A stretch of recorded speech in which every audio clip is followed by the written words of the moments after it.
In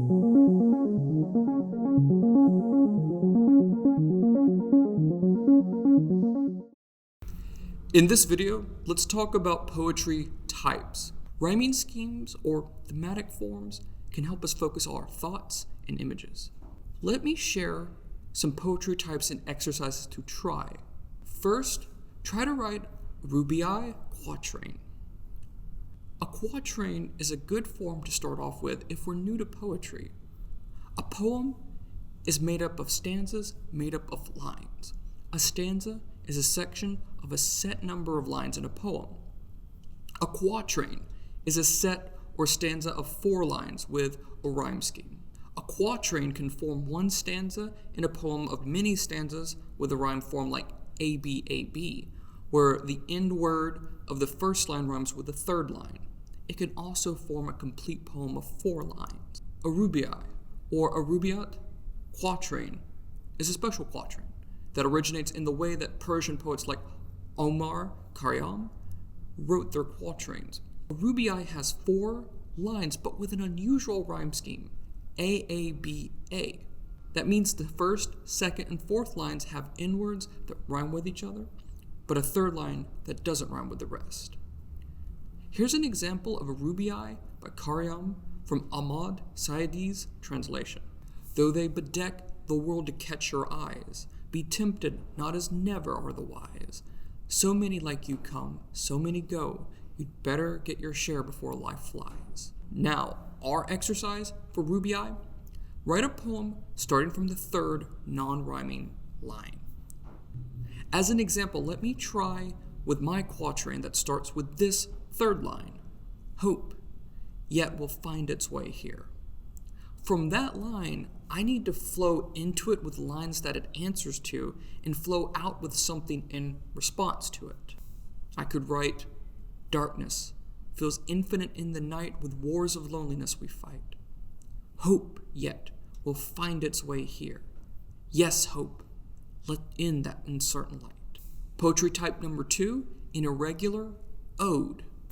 Odes come in many different forms and structures, especially for the traditional Pindarian and Horatian odes. Let's focus on a third ode type, irregular odes, which we can write with a little less formality and more in tune with the purpose of an ode, to celebrate. Think of an ode as the poetic equivalent of a toast to someone or something. I love Pablo Neruda's odes, which are unrhymed and celebrate ordinary things, like an ode to my socks. They were so handsome. For the first time, my feet seemed to me unacceptable, like 2 decrepit firemen unworthy of that woven fire of those glowing socks. Our exercise: like Neruda, write an ode to an ordinary someone or something. For example, I would write ode to onions and celebrate the vitamin C rich vegetables that should exist in spite of the fact that I often cannot stand them. Here's my try. I should forgive the forlorn onions.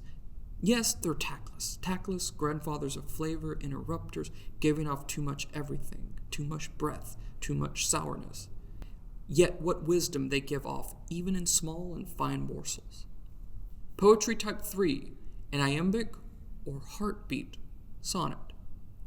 A sonnet can feel invigorating when used with a meter like iambic pentameter. Meter is a word we use to describe the stress and sonic emphasis of syllables. To be or not to be uses iambs. Each syllable flows from the pattern of unstressed or stressed pattern. To be or not to be. Iambs are often used because it sounds like heartbeat. Let's complete an iambic pentameter sonnet, or at least the quatrain of an iambic pentameter sonnet, based on the form of an English or Shakespearean sonnet, which is made up of 3 quatrains, plus a couplet or 2 lines. That's 12 lines plus 2 more, 14 lines total. A unique rhyme scheme for each quatrain. The first quatrain can rhyme ABBA, the second CDC, and so forth, with a couplet rhyming with itself, in lines with 10 syllables. Pentameter means 5 meters or 2 syllables times 5. each flowing in iambs, or unstressed, stressed sound pattern. A famous example from William Shakespeare is, "Shall I compare thee to a summer's day? Thou art more lovely and more temperate. Rough winds do shake the darling buds of May, and summer's lease hath all too short a date." Our final exercise: write a sonnet based on something that makes our heart beat faster. Here's my quatrain based on what makes my heart beat: the sound of a water leak. The sound, the mournful sound through the walls wakes me. Wrong sounds, a new flowing river and leaks and burst wakes me with gruesome calls that all will fall out. I must not quiver. To rap, a poem doesn't need a special form, but forms can help us unlock new ideas and new ways to communicate our feelings and experiences.